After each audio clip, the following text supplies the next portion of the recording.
My goodness, is there a Wookie in the house? Well, well, well. Hello, Chewbacca. I've been waiting for this moment because it has finally arrived this Friday, the 25th. We have Han Solo hits this galaxy with Solo, a Star Wars story.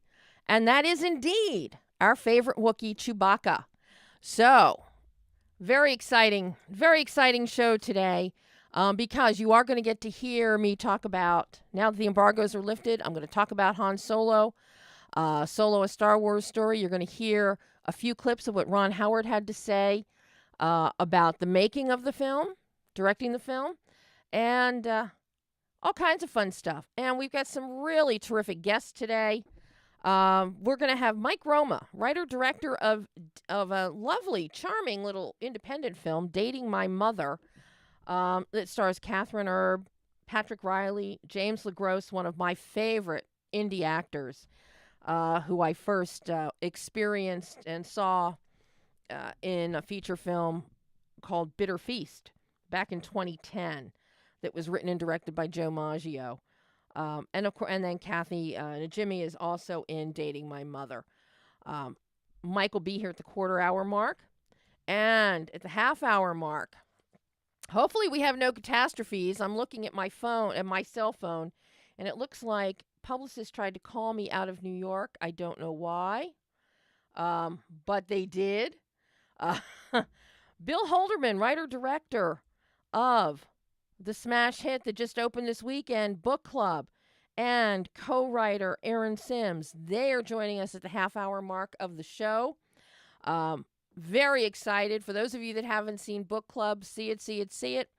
We're going to get into great detail on that one, but suffice to say, when you have Diane Keaton, Jane Fonda, Candice Bergen, Mary Steenburgen, Andy Garcia, Don Johnson, Craig T. Nelson, Ed Begley Jr., all together, and plus Katie Aselton and Alicia Silverstone, you are in for an absolute treat. The writing is rapier, it is witty. These women they're as funny as ever. Candice Bergen is to die for. And of course, she's paired with Richard Dreyfuss for one of the funniest scenes in the entire film. So I can't wait to talk to Bill and Erin at the half-hour mark. But for those of you just joining us, this is Behind the Lens. I'm Debbie Elias, film critic, creator, and host of Behind the Lens.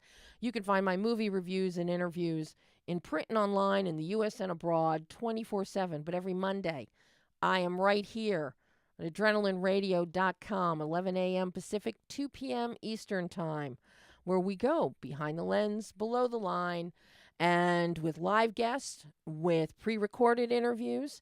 And Behind the Lens it is my favorite part of filmmaking. As much as I love the actors, it's what goes into the performance. It is directors, cinematographers. Many of my regular readers and listeners, you know my great love for cinematography and sound design. And we've had some amazing guests in that regard, and we've got more lined up for you in the coming months. But right now, let's talk a little bit about Solo, a Star Wars story. It was a long time ago in a galaxy far, far away when we first met a man who would become one of the most beloved scoundrels of cinema and beyond, Han Solo. Quite a little while in the making, written by Jonathan Kasdan and Lawrence Kasdan. Lawrence Kasdan knows the Star Wars universe, I think, almost as well as George Lucas. Have delivered a script that takes us back into the origination story of Han Solo, how Han met Chewie, how Han met Lando Calrissian, a friendship that we saw play out in the middle trilogy of the Star Wars saga. This takes us back in time. We find out how Han became Han. We see relationships established, trust betrayed, And we see a man that starts out going through the galaxy talking about, I've got a great feeling about this, which, as we all know, by the time we get to Star Wars A New Hope and meet Harrison Ford as Han Solo, Han doesn't have a good feeling anymore. He's got a bad feeling about everything. But while he has a good feeling, another good feeling that we have is Ron Howard directing Solo, A Star Wars Story. Everybody may recall the turmoil of the original directors being removed because of creative differences, and Ron stepped in. I can honestly say, having seen the film, that was one of the wisest choices that could have been made. Ron Howard focuses on character. His films, when you think about all of them over the years, yes, he has action set pieces in quite a few of them, but it's all story-driven, character-driven, the emotionality of the characters and the connectivity of the characters. He was the perfect choice to bring in for Solo, A Star Wars Story. On a technical level, beautifully done. First opening scene is a little iffy. I got to say that right off the bat.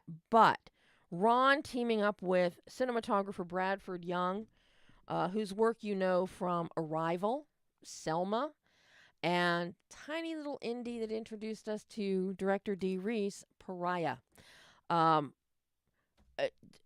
cinematography is gorgeous. We really get a sense of the galaxy and the various places that shape Han Solo. Similarly, production design, Neil Lamont. Neil Lamont also knows the Star Wars galaxy and the canon very well. He worked on Force Awakens and Rogue One.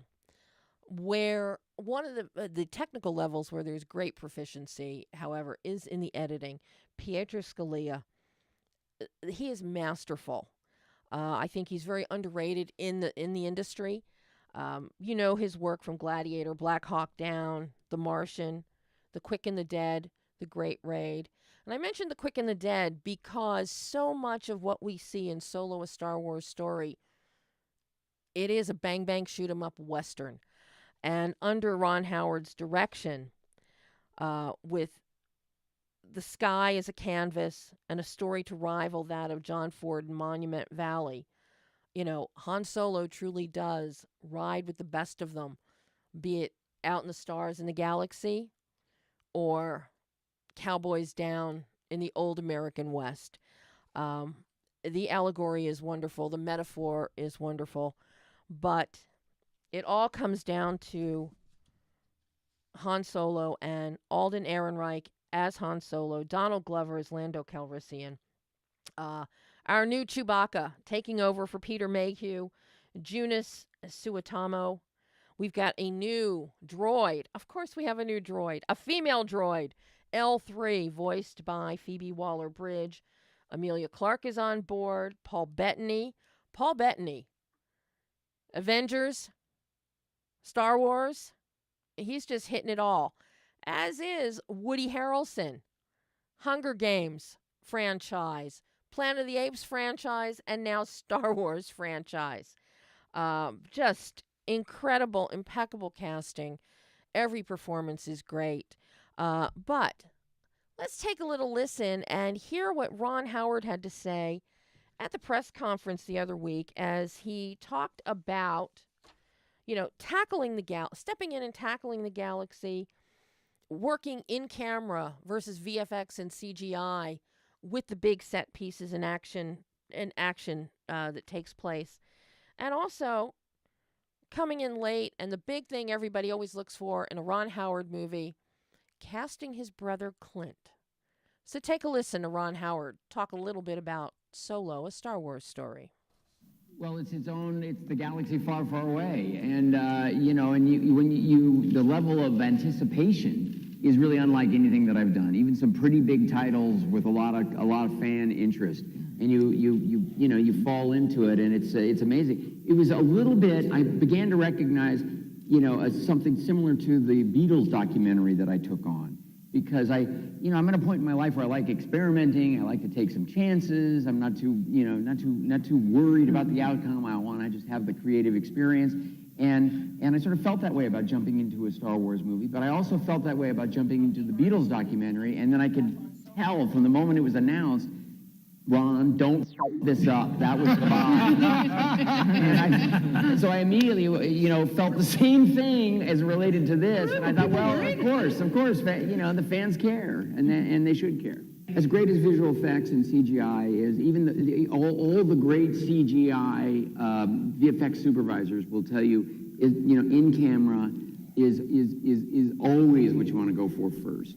And so, with the Millennium Falcon and with the great sets and so forth, the approach here always was try to get as much in camera as you could, and then build from that. And that's what's so magical and amazing about ILM and what they can do to make the experience as palpable and immersive as it could possibly be. It's a blast because the people around a movie like Solo are so dedicated to not just what's existed before, but what else they could do within that framework, within that universe, that galaxy.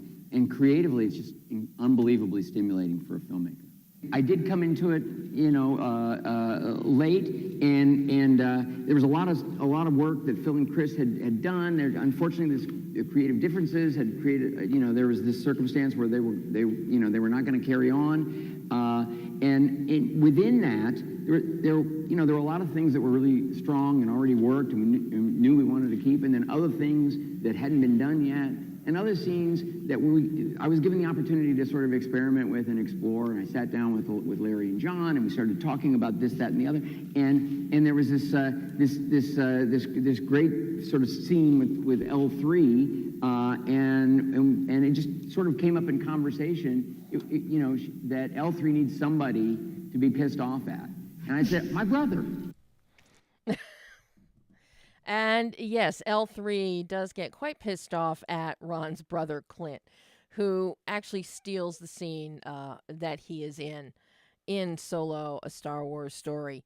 I want to give a shout out to a very old and dear friend of mine who is actually watching on Facebook Live. For those of you listening, you can watch on the adrenalineradio.com Facebook page. We are streaming live, but I want to give a shout out to my old pal, that's been, over 45 years now. We've known each other. Laura Perkins Dolt, who is sitting back in Norristown, Pennsylvania, actually watching us right now.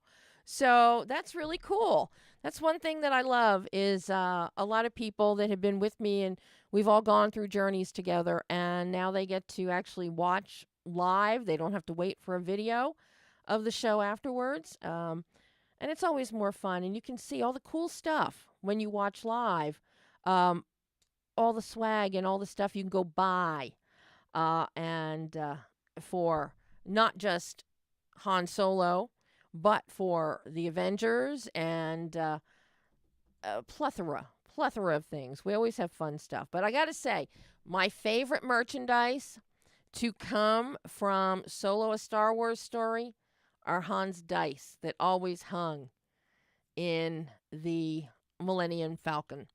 And you may recall last week I mentioned, and I'll remind you of it again, these are the dice that are so key in a very, very poignant scene between Luke and Leia in The Last Jedi. So I got to tell you, my favorite piece of Solo merchandise are these dice. And these little suckers are heavy, too. So you can find plenty of Han Solo merchandise now added to the Star Wars canon of merchandise. Something that's very important, I know a lot of people have been questioning this about Solo, are the performances of Alden Ehrenreich and Donald Glover in playing Han and Lando, respectively. These are not caricatures. They embrace the very essence of who these men are in their later lives, particularly Alden. We all know Harrison Ford gave Han some very noticeable tells that were just through his very own movement, such as the way Han flips open very surreptitiously the holster of his blaster, the way he holds the blaster, the way he twirls the blaster. Little touches like that. Similarly, the character of Lando is done by Billy D. Williams. Billy D always pulled up the collar on all the capes, on Lando's capes. Lando had to have capes. Well, we find out about Lando's real love of capes with Donald Glover's portrayal. There is a whole closet full of capes. I'm warning you, fashionistas, now. Yes, there is a closet full of Lando capes that you will see unearthed and unveiled in Solo, a Star Wars story. But again, Donald, these tiny little nuances that we will recognize visually, and I love that Ron and cinematographer Bradford Young, they capture those moments, and they give us those touchstones.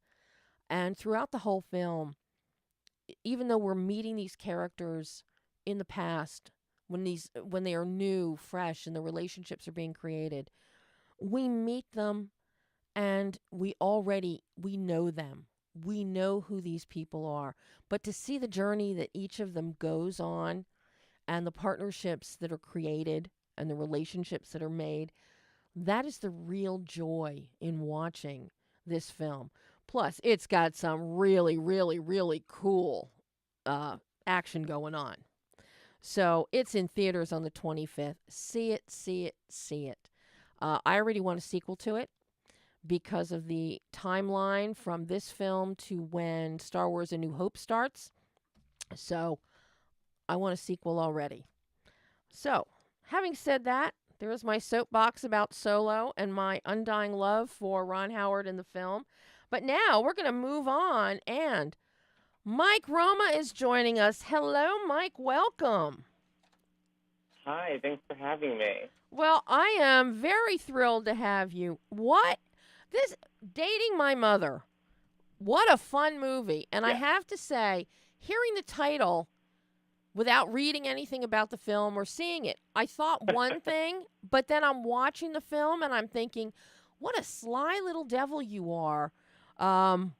You set us up with a great double entendre meaning of Dating My Mother, because as we meet Mom, Joan, and her son, Danny, it almost seems initially that Danny and Joan are a couple and dating. But then as the story develops, then it's Danny doesn't really want to see his mom dating anyone. His mom starts trying to date. So it's very cleverly done in that regard, Mike. So right off the bat, it catches your attention. So I'm curious, where did this story come from? Did you do this to your mother? Just going to ask you point blank. Did you do this to your mother? We all do terrible things to our mothers. The list is too long to count. I know. So this story is semi-autobiographical. I was living with my mom after college and trying to think about what I needed to do for the rest of my life, one of those nice existential moments. And I started writing this story just based off of my own experiences because I saw the humor in my situation, which was that my mom and I almost were acting like a couple. Mm-hmm. And then she was, in the dating game at the same time, and I was looking around being like, well, I don't necessarily have a lot of my friends from high school living here anymore. Maybe I should start dating again, but finding it very difficult to in New Jersey when not necessarily a lot of people are out of the closet or comfortable with their sexualities, or even I wasn't sure if I would be staying much longer in Jersey. So it was a weird situation to navigate. So I wanted to come at this traditional post-college story through this unique angle of a mother-son relationship. Well, it definitely is a very unique angle. I mean, I have two nephews, one of whom is 25, graduated, and he's moved back home with my brother and sister-in-law. So we're seeing this more and more, but then you add this twist of the closeness of the relationship between mom and son. And that's something that is unique. Was it difficult for you to find that balance, though? Because you do shift. It's a very gradual shift as we see mom growing and Danny not wanting to grow. Danny really wanted to just stay where he was and, flop on the couch and in the bed with mom and eat mom's food and just go hang out like everything was status quo, like it had been when he was in high school. So I'm trying. How did you go? How did you go about finding, that balance to develop the gradual shift? So it's also not culture shock to us when Danny finally grows some balls and actually starts taking charge of his own life. Right. Well, I really wanted to do a different dynamic than we've seen before, which is a mom who doesn't necessarily, she loves her son, but she doesn't necessarily want to coddle him forever. She's ready for him to move on. She's not afraid of an empty nest, essentially. I think that was really important. Of course, she still loves her son, but I wanted her world to revolve around more than just him. And I think maybe the son was, Danny's character is getting a little bit too complacent in his cushy lifestyle, if you will. His version of domestic bliss is just spending every day with his mom. Yes, I mean, he's her so, fashion consultant, her fashion consultant, her food consultant, her hairstyle consultant. It's, she came out on the good end of the deal on that one too.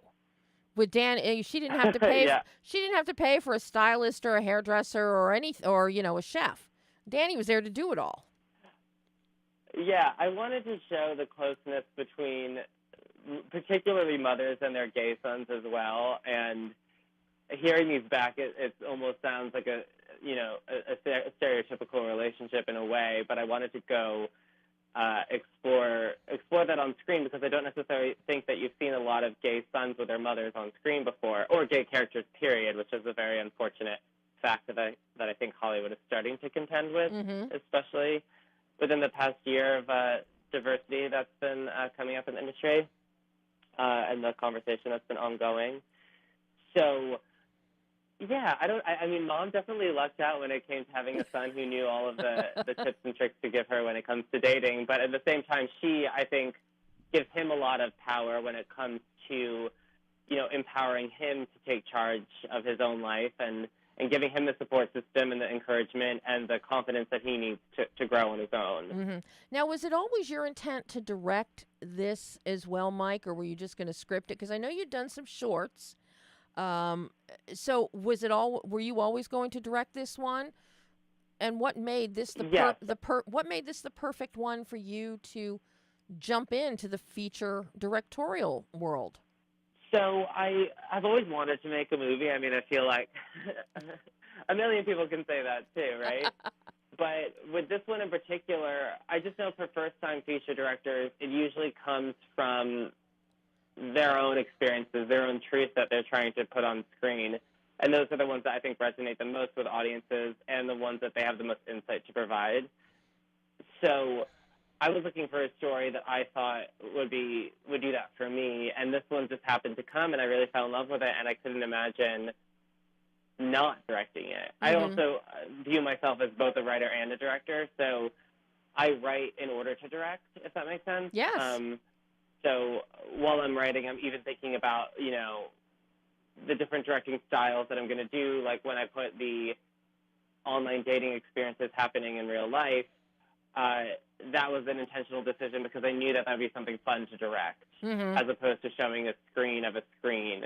So while they're going on the dating app in the movie, these characters are appearing in real life and they're having in real life conversations, despite it being on these digital platforms. Yeah, no, that was really unique. It really struck me, and I thought that was it was a bold thing to do because we don't see that done, but it worked so well where, you are, instead of the virtual world, it's as if you're in the room together. So you're eliminating that digital divide until, poof, it's suddenly gone because communication has ceased. But it really worked well. And that was a nice surprise that I saw with your directorial style. Something else you did, you brought along your cinematographer, Griffin Yu, who'd worked with you before on your shorts, correct? Yeah, we had worked on the web series Danny the Manny, which we had done just a couple of months before the movie, actually. Mm-hmm. What were the considerations that you and Griffin had to develop your visual tonal bandwidth? You keep the film light, you keep the thematics light.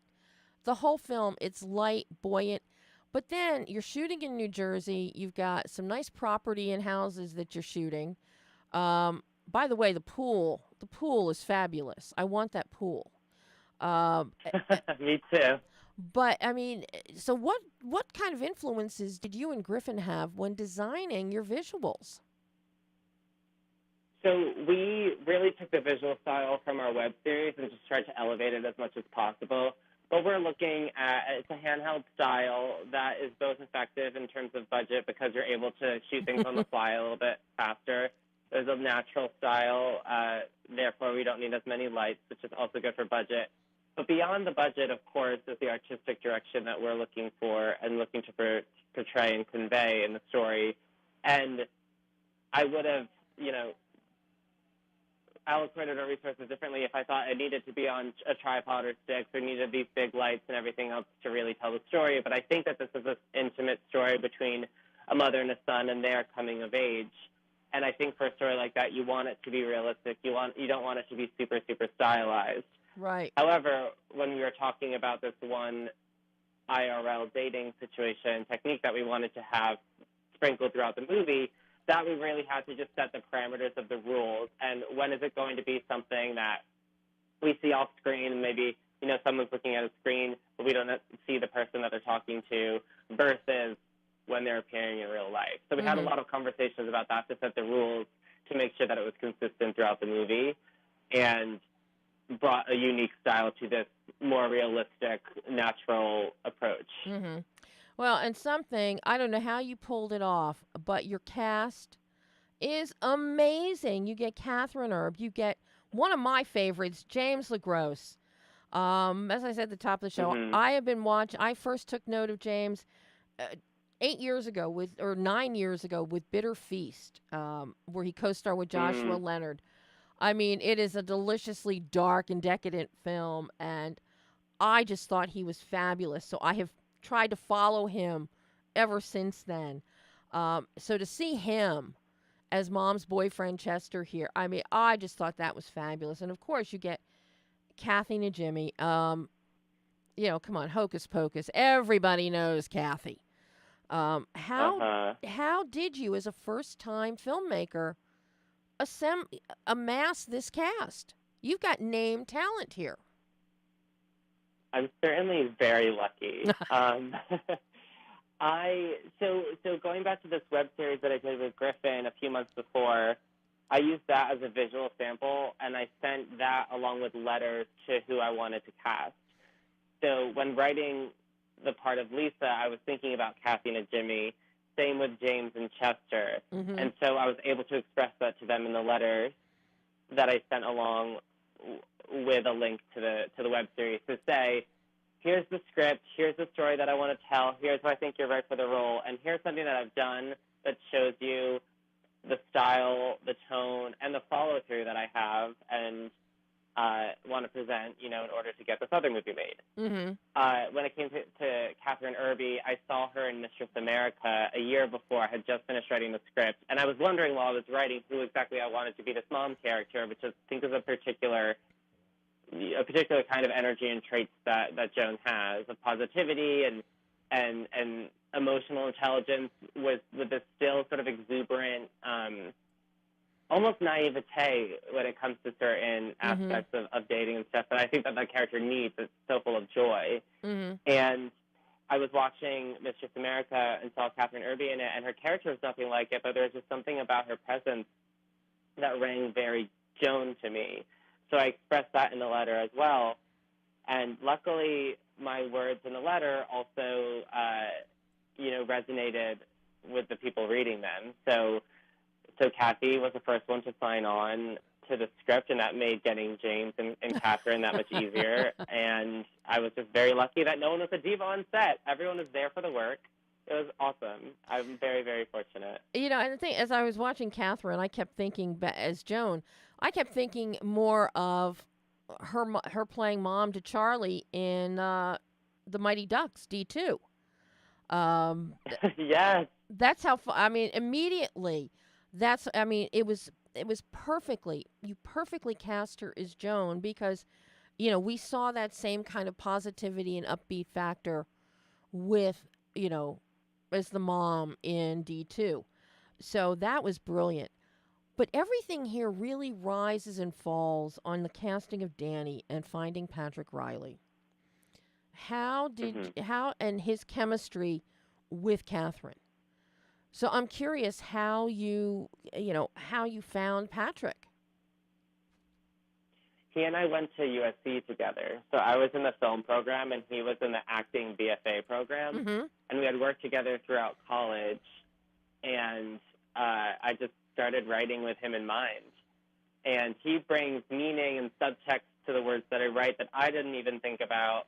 And it's just been such an amazing collaborative experience to work with him. And we're currently working on a few new projects, too. So God bless USC for the network and putting our paths in the same line, having them cross. Well, I got news for you. Patrick is perfectly cast. And when you mention subtext and nuance to the character of Danny, absolutely.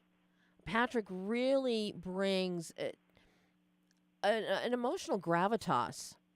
Because while Danny may seem on the outside rather flippant and just, happy-go-lucky in his comfy lifestyle, sponging off of mom, waiting for a letter or email to pop up,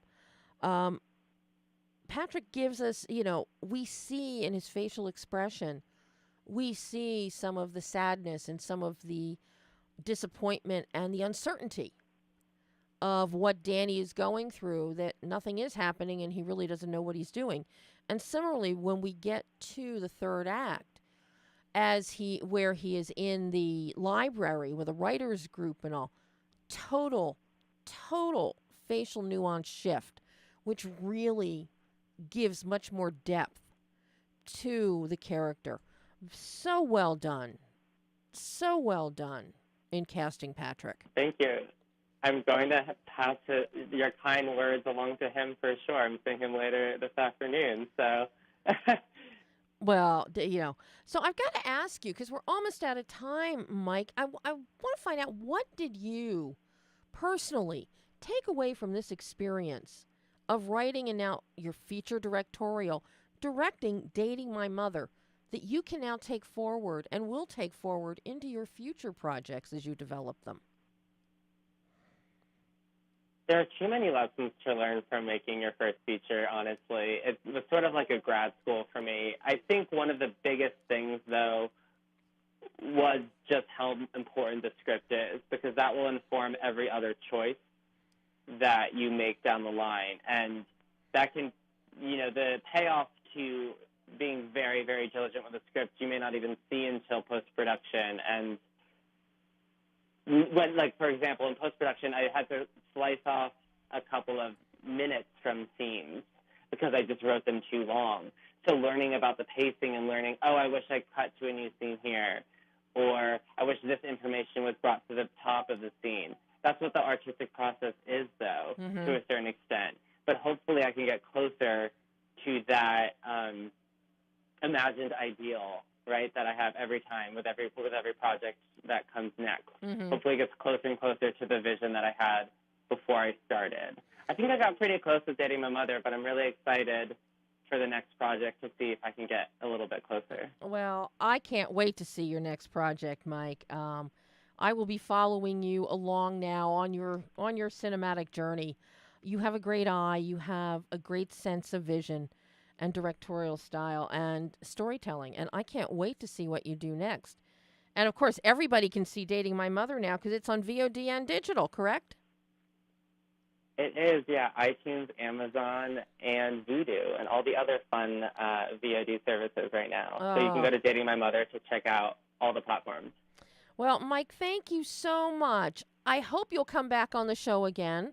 I want to stay in touch and keep track of where you're going. You have an open invitation. Thanks so much, Debbie. Thanks, Mike. Bye-bye. Bye. And that was Mike Roma, writer-director of Dating My Mother. And now they're on together. I am beyond thrilled. Bill Holderman and ERIN SIMMS are with us. Book Club. Hello, Bill and ERIN. Welcome to Behind the Lens. Hi, hello. Thank you. Hi. Guys, I am so excited to have you. I am so thrilled. I love this film. You know, everybody is talking about the box office, the top 3 this weekend, Deadpool, Avengers Infinity War, and Book Club. For my money, your cast, they're their own superheroes that round out the top 3 at the box office. This is a fabulous movie. Thank you Thank so much. you. We really appreciate it. We've been saying they are the real superheroes, and we're number 1 for human beings. That's what I keep saying. Oh, my God. I got to tell you, you know, I couldn't make a press screening. So I told the reps, I said, don't worry about it. Don't worry about it. I'll pay to go see this movie. I saw it Thursday night, opening night. I loved it so much. I went back yesterday at 11 o'clock in the morning to see it again. Oh, my God. We love you. Thank you. You know, and I have to tell you what was so entertaining yesterday morning is there, you know, 11 o'clock on a Sunday morning, there were probably about 20, 25 people in the theater. All women, all over 50, one man. He laughed harder than every woman in there. He was. We love that. We're hoping that some of these men get dragged out there and enjoy themselves, because I think it's a movie that plays for both men and women. Yeah, we've been in a bunch of screenings where there seems to be one man in the audience that's just laughing beyond hysterically. So yeah, that's actually really fun to hear. I mean, I was blown away. Yeah, he was laughing louder than any of the women that were in the audience. He was loving it. Particularly, he loved. We need his name. We're going to send him. I can tell you, he laughed the loudest at Craig T. Nelson in the third act, and of course, you know, and he was sitting behind me with his wife, and I could hear her, and she was like, when Andy Garcia came on screen, she was all for Andy Garcia. And it was like, oh, well. So, and I could hear like the tap on his arm about C. So the film is definitely resonating with audiences out there. And, you know, and I just adore it. I love Candice Bergen and Richard Dreyfuss together. I could watch forever. Aren't they amazing? The two of them. The response has been incredible. It's really pretty fun to see people going online and talking about how much they love the movie. It's a great feeling. Well, you know, something I've got to ask the two of you, because I know, Bill, this is your directorial debut. You have been in the Robert Redford. Yeah. You've been producing Robert Redford films for quite a while. All of them I have seen. All of them I love, particularly The Company You Keep and The Conspirator. Two of my favorite Redford films that you were behind. But now you step into the directorial chair with this as your feature. But I am most curious about the two of you, the fact this is based upon a book club of women of a certain age, as I like to say, the ARP crowd, where we get our 15% off at Denny's. But you take the 50 Shades of Grey trilogy. That is the basis of this film. And you guys gave those books to your mother and stepmother? Seriously? Yes, that is a true story, and one that's now out in public that I may never live down for the rest of my life. But yeah, it was a fun gift. Bill did it first. Bill had the idea all on his own to send the trilogy to his mom back in 2012, which I thought was out of control, amazing, and shocking. And so I just couldn't stop laughing, so I decided to do the same thing for my mom and my stepmom. And that's how we got the idea for the movie. Well, and I have to say, I can see a daughter doing it, but a son doing this to his mother? Oh, Bill. You know, I got to ask then, you know, how much of the dialogue that you came up with in the script actually came out of the mouths of your mothers? Because well, that I would say that is a very low percentage, but I will say I think she enjoyed the book. I think it was a pretty good gift.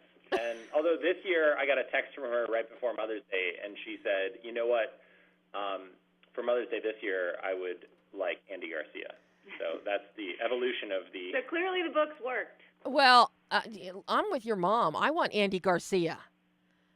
You've got Andy Garcia is one of the hottest leading men out there right now. He's going from book club to playing opposite as a love interest for Cher in Mamma Mia 2. Yeah, he's having a good summer. Gosh, but you got him first. We cast him first. So how did you go about, I'm very curious, for a lot of filmmakers out there, you want to adapt a book, you want to incorporate, you know, a film or a TV series or a book of some sort as a premise within your own project. What kind of issues did you have in securing the rights from E.L. James to actually use the 50 Shades of Grey trilogy as a premise for the hijinks that take place in book club?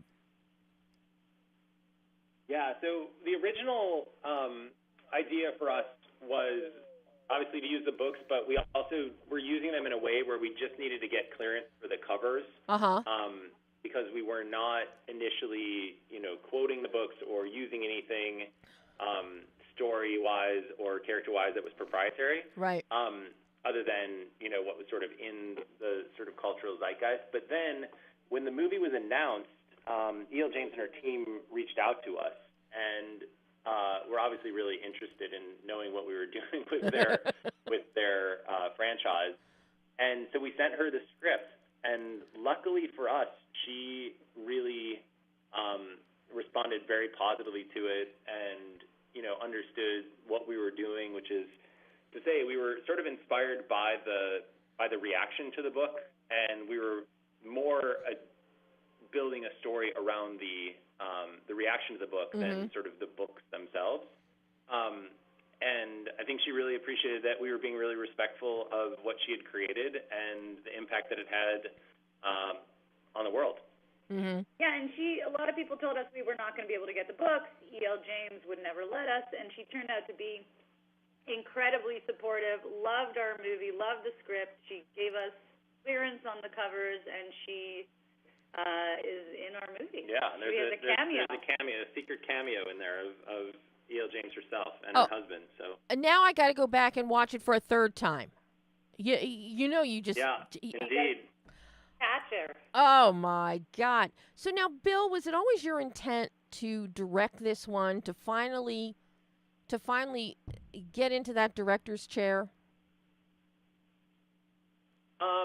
Initially, when we were writing this, it was really just a writing and producing vehicle. But after we had optioned the rights, and when we got them back, I think I was at a place professionally where I had written and I had produced, and it felt like a very natural next step. And truthfully, it's one of those things where, as surprising as this may sound, it was material that not only because we had written it, but like just thematically that I really connected with, and it really resonated for me. So it felt, even though it's a slightly unconventional first choice or first film choice, it was, for me, it was a really natural one, because it was something that I actually really just, you know, I liked what it was saying, and I liked tonally. It's very much in line with my own sort of sensibility, so it felt really like a natural choice. And of course, the fact that, you know, you're no stranger to star power, having produced Redford's films. You bring in some of the most legendary female actors in Hollywood history, with Diane Keaton, with Jane Fonda, with Candice Bergen, with Mary Steenburgen. Then you bring in all the guys on top of that. And I love the fact that the guys are actually younger than the women than you pair them up with. That I thought was just fabulous. Yeah. But it's like... We really like that, too. I mean, we liked sort of thumbing our nose at a few sort of taboo things, and obviously the books themselves reawakened a conversation about sort of sexuality. Mm-hmm.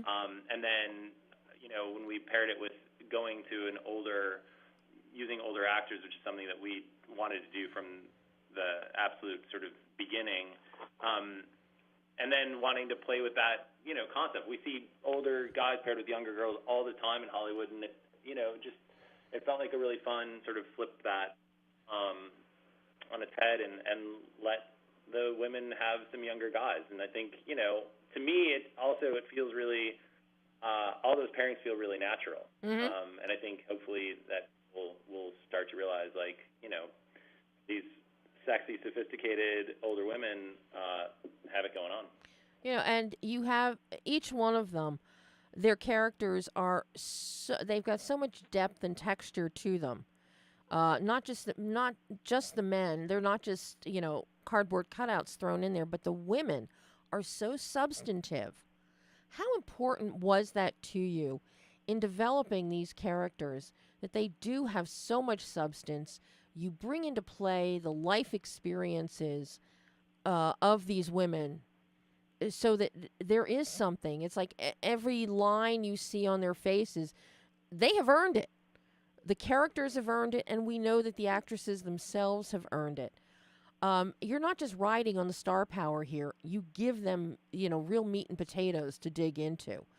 How important was that to you in the structure of the story and the script, and also to the actresses you eventually hired? For us,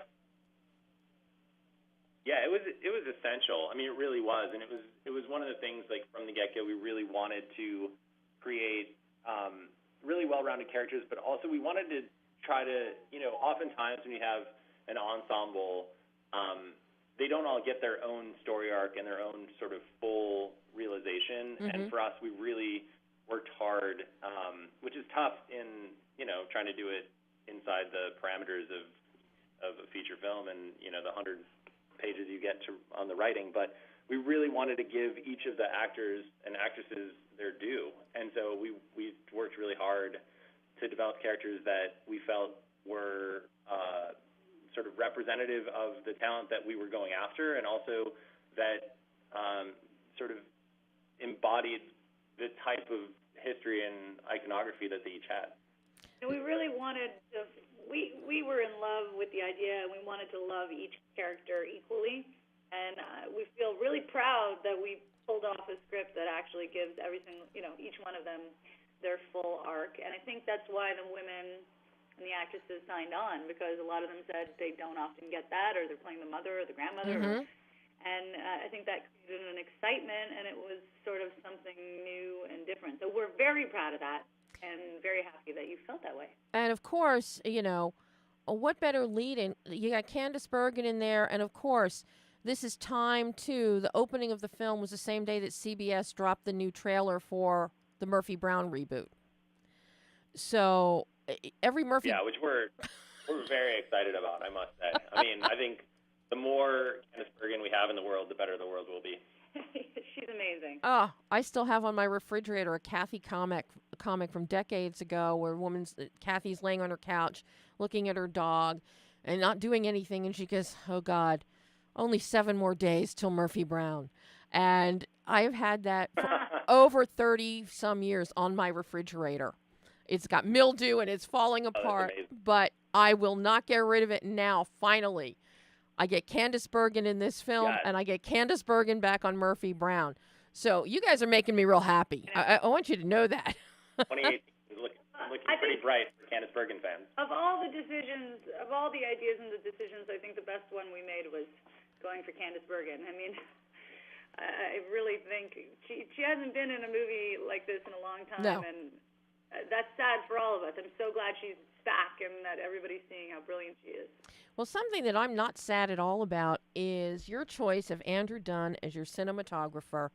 He is so underrated as a cinematographer, but his work is so diverse. It's so beautiful. You look at the Lee Daniels, The Butler, or you go back to Count of Monte Cristo, or What a Girl Wants, and then Lady in the Van, all distinctly different. But he has this great ability to capture the visual tonal bandwidth so perfectly to complement the story. What led you to Andrew as your cinematographer, Bill? I'm so thrilled that you have him. But I'm curious because he's not he was our absolute first choice. To be honest with you, he was the only cinematographer that I met with, because as soon as he said yes, we were immediately in. He was literally number one on our list. We sent him the script. He responded. We set a Skype call, because he's in the UK, for 30 minutes. He and I ended up talking for almost 2 hours, and he was arguably the greatest hire on this movie, because not only is he talented, and not only does he have an incredible eye and is able to work swiftly, he is arguably one of the greatest human beings walking the planet. And that sounds hyperbolical, and it's true. I mean, he genuinely is he became such an incredible collaborator and partner on this movie. And everyone that I talk to, I tell, if you can get Andrew done, you should get Andrew done, because your project and your movie and your whole set experience will be greatly improved.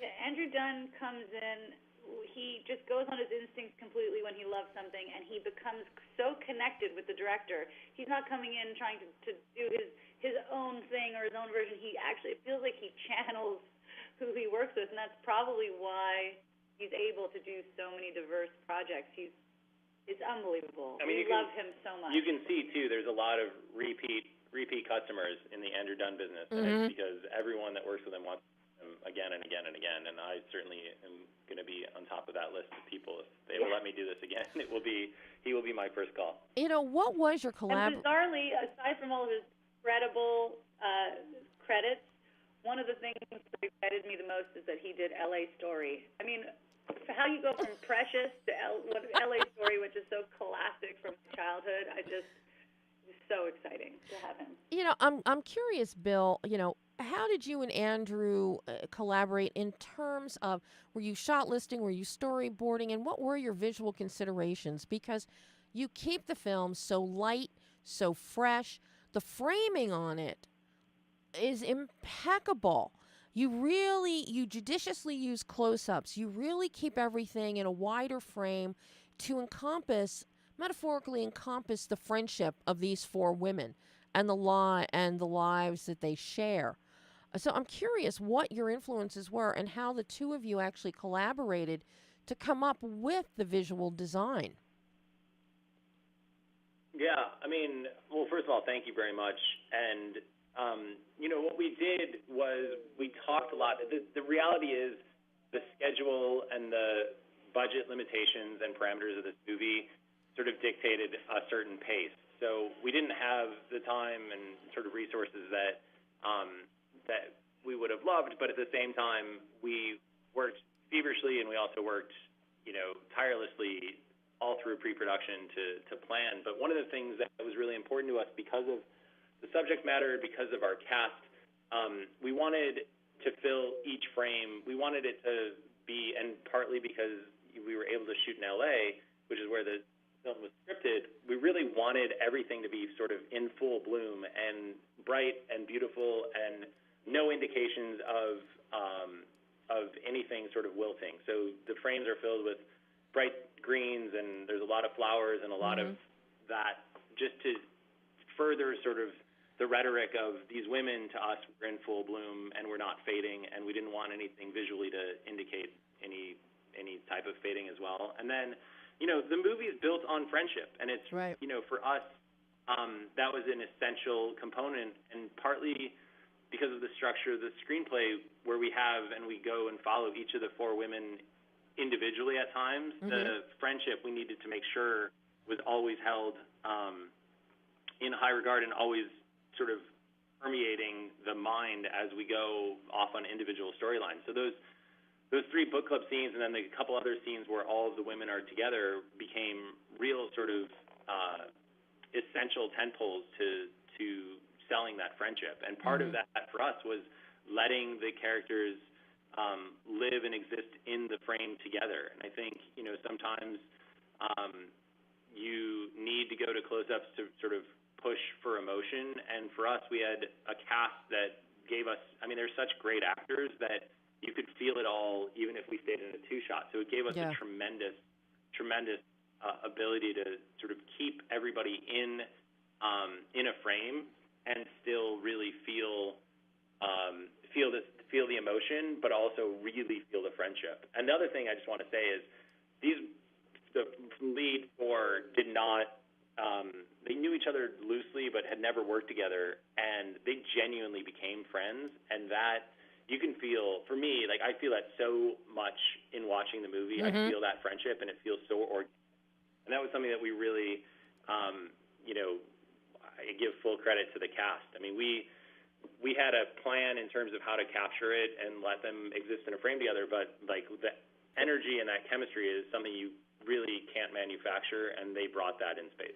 You know, and be remiss not to mention, hand in hand with your visual, is your Rachel O'Toole's production design is beautiful. Your locations, I mean, walking up Robertson, we get a glimpse of the Ivy restaurant out, behind them as they're walking up the street. Am I mistaken, or were you shooting in the montage for Jane Fonda? We were at the montage. Junketeers will recognize it in spades. But the production design, no, I know. The production design is beautiful. You look at the house for Diane Keaton, the interior. You look at the den for Candice Bergen's, for the judge in her own home with the rich woods. And then you look at the ranch that Andy Garcia has. Your production design, down to the minutest details within each room, absolutely impeccable. And it all reflects the impeccable taste that we immediately get a sense of for each of these women. Just outstanding. Yeah, I mean, that was no small feat. I mean, again, we had really limited resources, and I mean, when I say that, I mean really limited resources. So for us, one of the things that was so important was to find locations that felt reflective of the characters, and then add a layer of sort of specificity to really sort of custom tailor them to the specific character. But you mentioned Diane Keaton's home as an example, or Andy Garcia's ranch house. I mean, the bones of those locations, they were such great finds, and Rachel did such a brilliant job of defining the characters and sort of creating these mood boards that we reference throughout production, and then also very sort of specifically finding little pieces that made it feel really specific to each character. And there's a chair that she had found for Diane Keaton in Diane Keaton's bedroom, this white and black chair. And I remember the first day that Diane walked into the set and saw it, she was like, I have to have that. And it just shows the depth of research that Rachel did on each of the individual actors, and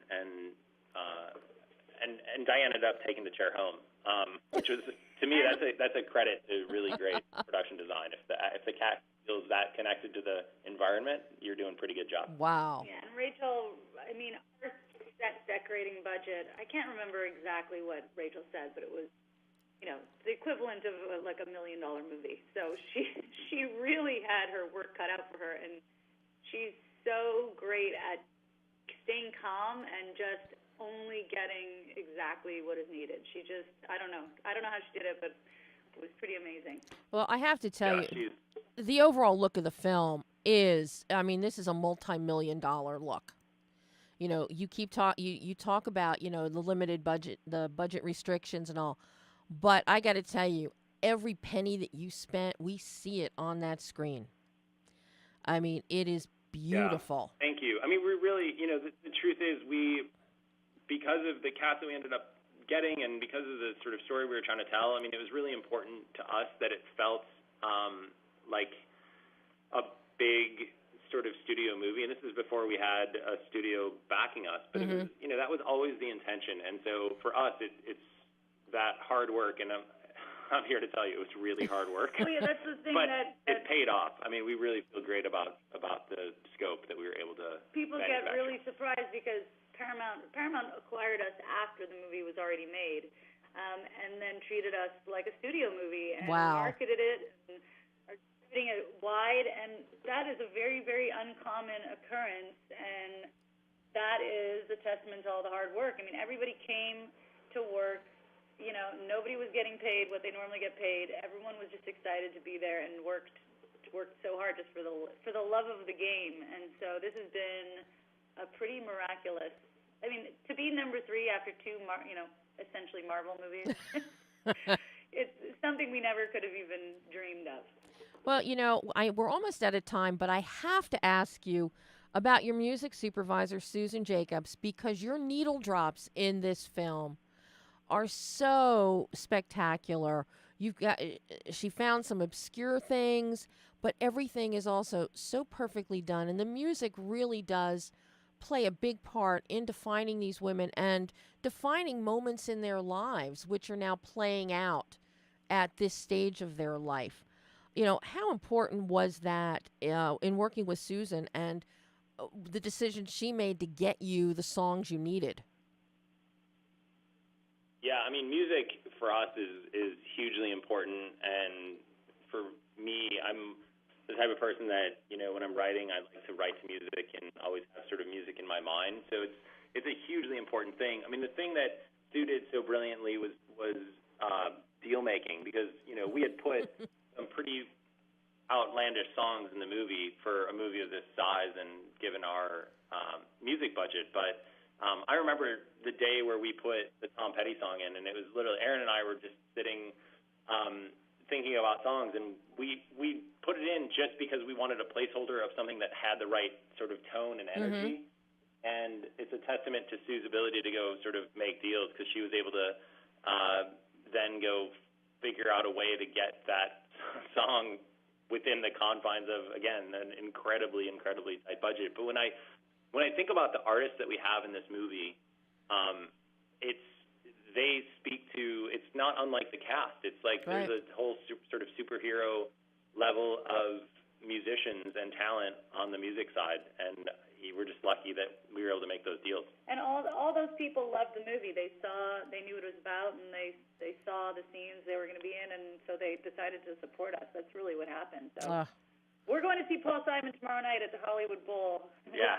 We're pretty excited. That Paul Simon song, I feel so honored to have in our movie, and also Crowded House song in the Malibu date scene that's one of my favorite songs of all time. So I just can't believe that it's in our movie. Okay, well, I was just thrilled you had Meatloaf in there.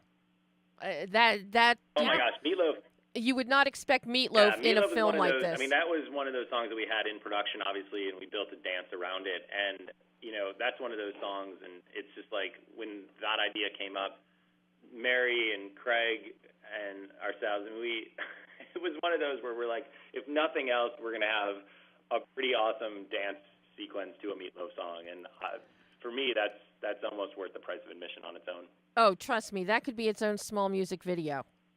It is just, it's too much fun. Guys, unfortunately, we're all out of time. Great, by the way, like how is Mary Steenburgen? I mean, she actually can tap dance. I mean, she has so much talent, but every time I watch it, and trust me, I've seen this movie a lot of times, every time the joy that she's exuding in that moment, like I feel every time, and it makes me smile no matter what. And that's just such a, I don't know, Mary's one of those people that you just feel that positivity, and I feel like that scene is sort of reflective of her soul. I've got to tell you, this is a movie that people will smile in from beginning to end. We have so few movies like that. This one, you smile, your heart smiles, and everybody can see this. You don't have to be a woman of a certain age. You don't have to be a guy being drugged by a woman. People should run to see this film. It is truly one of my favorites of the year. I just absolutely love every element of this film. I can't recommend it highly enough. Thank you so much. It's so great to hear. We really appreciate it. And guys, unfortunately, it's all worth it. We're all out of time. I do hope you'll both come back on the show again.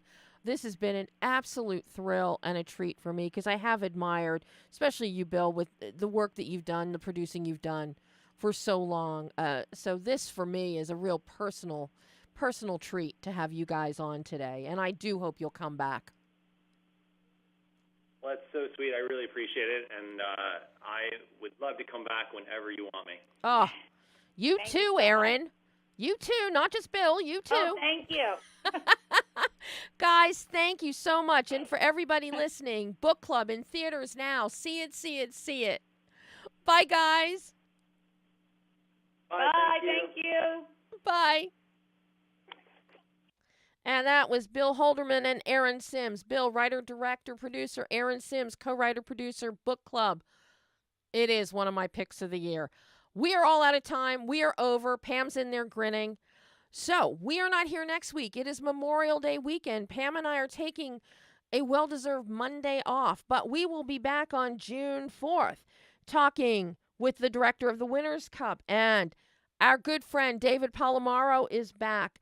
He has another film. It's in Dances with Films, Murder Made Easy. David is going to be with us live on Monday, June 4th. So until then, I'm Debbie Elias. This is Behind the Lens.